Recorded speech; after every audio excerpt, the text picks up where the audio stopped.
கிருஷ்ணகிரி அருகே டாஸ்மாக் கடை மீது பெட்ரோல் குண்டு வீசிய சம்பவத்தில் விற்பனை உதவியாளருக்கு தீக்காயம் ஏற்பட்ட நிலையில் 2 வாலிபர்களை போலீசார் கைது செய்தனர். கிருஷ்ணகிரி அடுத்த பாஞ்சாலியூர் கிராமத்தில் 2150 எண் கொண்ட டாஸ்மாக் கடை உள்ளது. இந்த கடையில் விற்பனையாளராக தருமபுரி மாவட்டம் கோம்பை பகுதியை சேர்ந்த சின்னசாமி மற்றும் கிருஷ்ணகிரி ராஜாஜி நகரை சேர்ந்த பிரகாஷ் ஆகியோர் விற்பனை உதவியாளராக பணியில் இருந்துள்ளனர்.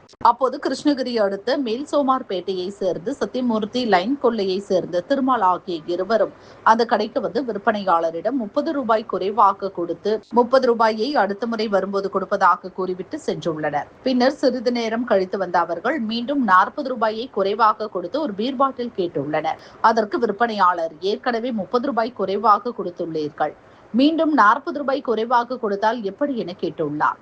அப்போது இரு தரப்பினர் இடையே வாக்குவாதம் ஏற்பட்டுள்ளது. இருந்தபோதும் விற்பனையாளர் பீர் பாட்டிலை அவர்களிடம் கொடுத்துள்ளார். இந்நிலையில் மது போதையில் மீண்டும் அந்த கடைக்கு வந்த வாலிபர்கள் இருவரும் கடை அருகில் தங்களது இருசக்கர வாகனத்தை நிறுத்திவிட்டு அதில் இருந்து பெட்ரோலை பீர் பாட்டிலில் நிரப்பி அதில் துணியை திணித்து தீப்பற்ற வைத்து அந்த டாஸ்மாக் கடை மீது வீசியுள்ளனர்.